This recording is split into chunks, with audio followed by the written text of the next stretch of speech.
Bahasa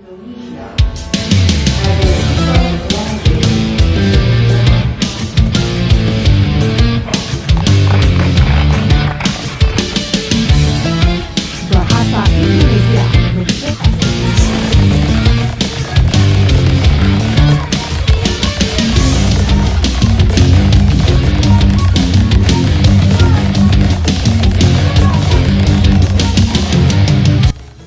Hak siar Indonesia versus China disorot dunia, usai kalah hak siar di Eropa kompetisi La Liga.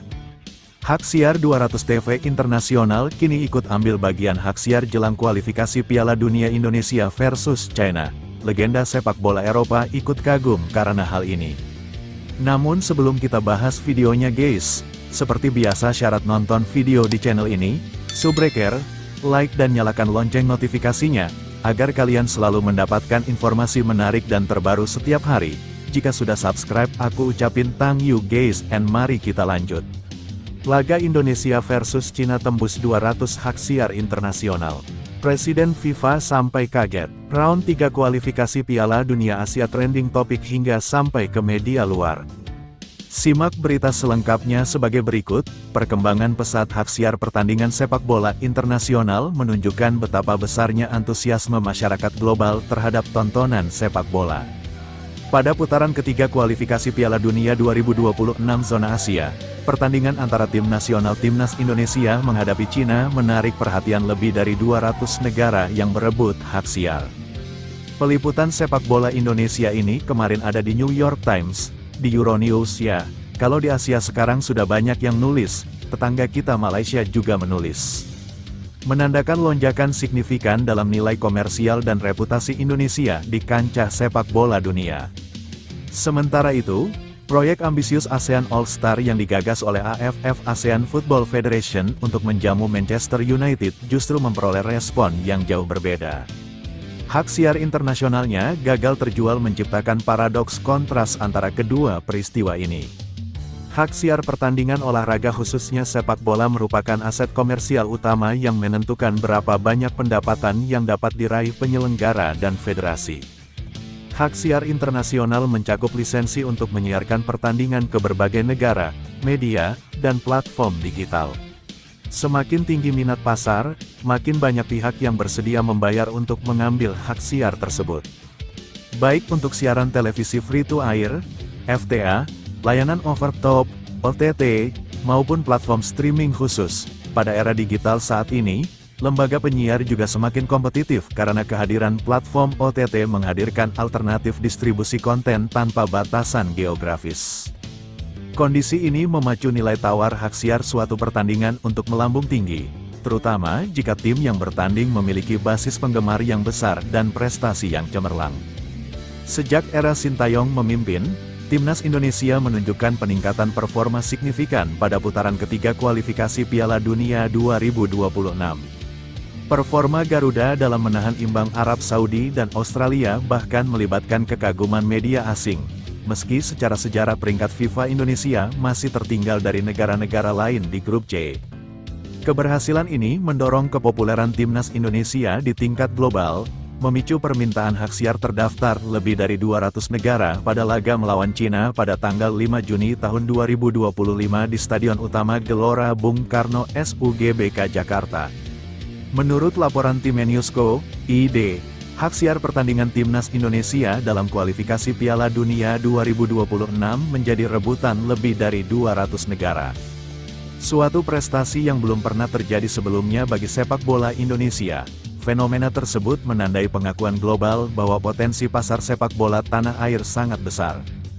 Terutama ketika Timnas menunjukkan kemampuan kompetitif melawan negara-negara Asia terkuat seperti Cina. Dalam konteks ini, hak siar tersebut bukan hanya soal liputan siaran langsung, tetapi juga menjadi indikator kepercayaan investor global terhadap sepak bola Indonesia. Malaysia misalnya yang selama ini menjadi salah satu negara tetangga dengan tradisi sepak bola kuat diharapkan untuk turut mengakui sisi hak siar. Namun kenyataan bahwa Indonesia berhasil memikat lebih dari 200 negara menimbulkan rasa iri serta refleksi bagi seluruh federasi sepak bola di kawasan.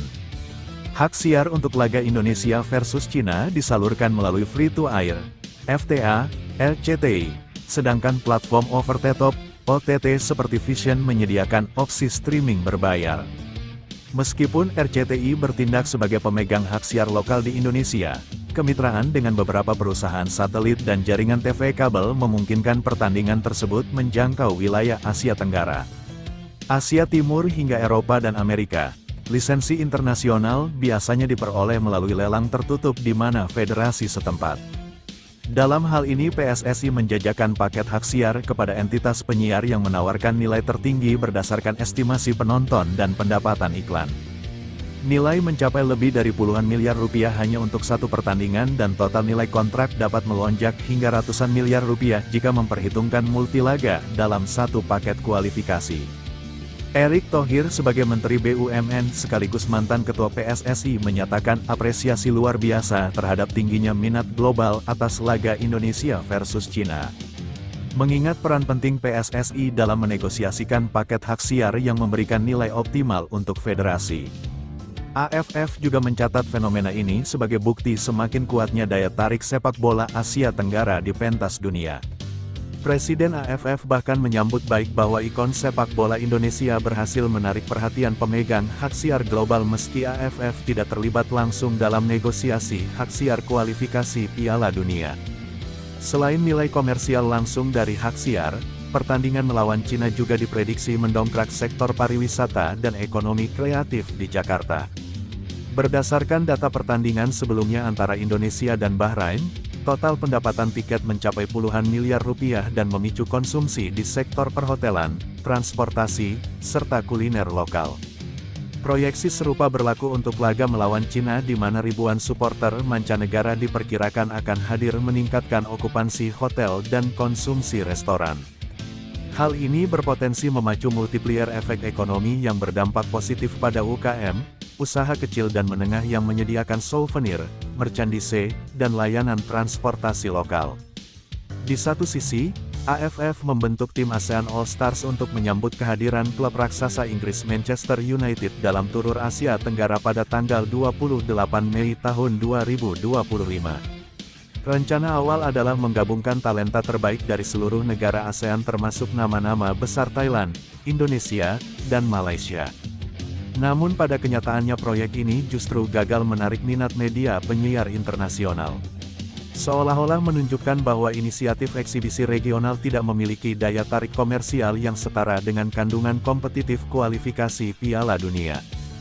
Gagalnya hak siar ASEAN All Stars menimbulkan kerugian langsung bagi AFF, termasuk potensi kehilangan sponsor internasional yang berharap melihat adegan laga eksibisi dengan branding regional.